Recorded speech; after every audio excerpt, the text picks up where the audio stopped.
What are gender roles?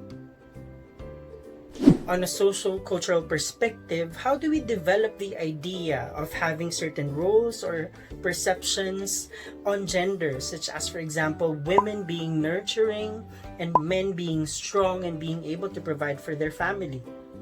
Hi, how are you? Welcome to another episode of Learning with Mr.T. If you remember, on one of my previous videos, we talked about the concept of enculturation. So enculturation, as simply defined, is the process by which we learn about our own particular culture. For this video, our focus will be looking at the socio-cultural approach of how we undergo the process of gender enculturation, or how we learn about certain particular gender roles based on our culture and our society. If you're new to the channel, kindly hit the subscribe button so that you can get updates on upcoming videos. If you enjoyed this video after watching it, kindly hit the like button and share them to your friends. Okay? So, let's start.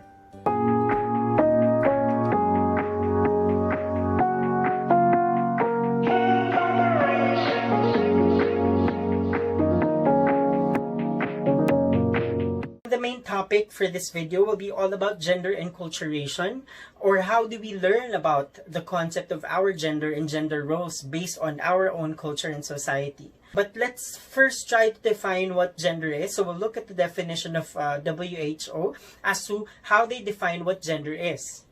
According to the WHO, or World Health Organization, gender is used to describe the characteristics of women and men that are socially constructed. How about gender roles? What are gender roles?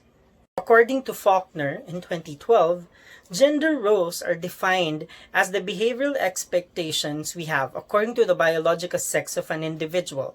For example, traditionally speaking, men are expected to be masculine, strong, competitive, and show less display of affection and emotion. Additionally, gender roles are social roles encompassing a number of attitudes and behaviors considered to be desirable based on one's biological or perceived sex. We will only focus on the gender roles of males and females and how these gender roles are learned through their society and their culture. To be able to discuss how gender is enculturated, I will be explaining to you a couple of research or a couple of studies which showed and explained how certain behaviors of children were learned, or how people around their community, their society, their family, or their primary caregivers addressed the concept of gender as children develop. Research that can illustrate this process was the research carried out by Beverly Fago in the 1970s.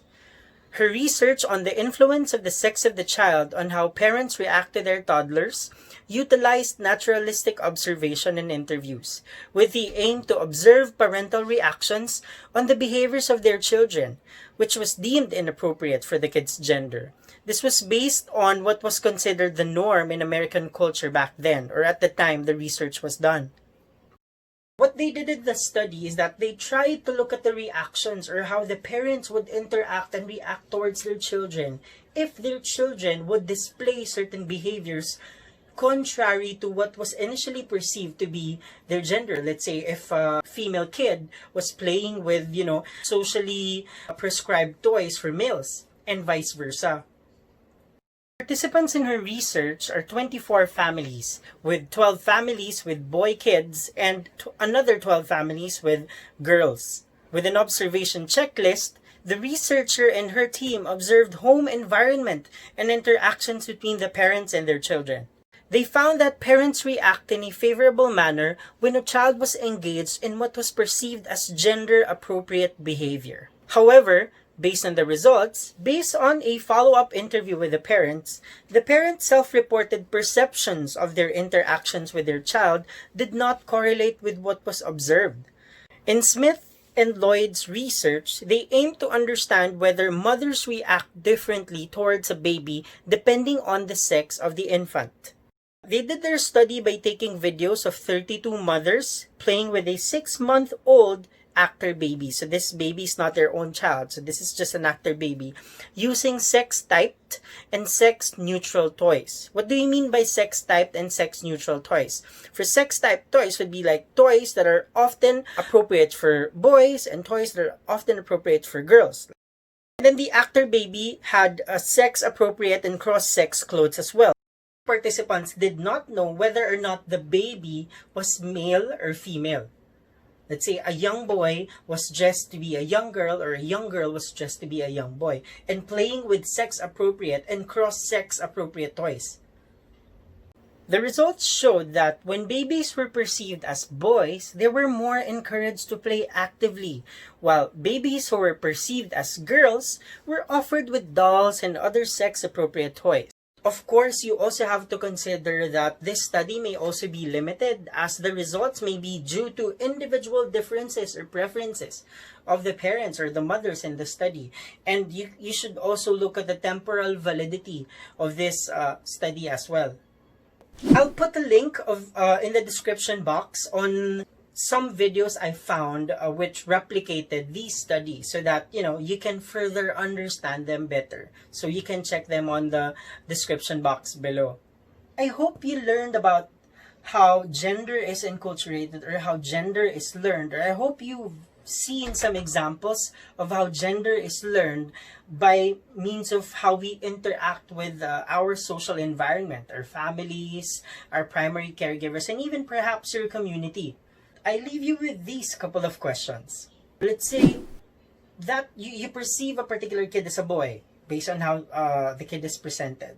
And you see this kid playing with a doll or kitchen sets or colorful trinkets and accessories. What would you do? How would you react? How about a young girl playing with toy soldiers, guns, trucks, cars, and engaging in active or aggressive play? How would you react? What would you do? I highly encourage you to discuss and comment your thoughts. Let's have this very healthy intellectual discourse on this matter. So I want to know, what would you do in these different situations? Okay? So again, comment your answers, your thoughts, or your ideas below. So there you have it. So this is just, again, another quick video talking about enculturation and linking it with a particular behavior called gender enculturation. So I hope you had another wonderful learning experience with us. If you want to be updated with the current videos or with the new videos that we have, kindly hit the subscribe button. And if you enjoyed this video, if you learned something from this video, kindly hit like and share to your friends as well. Again, thank you very much for watching until the end of this video. And just a reminder, just like what I would always say, listen, share, keep learning, and keep going. So I hope you learned something again with Learning with Mr. T. And that's it. Thank you. Bye.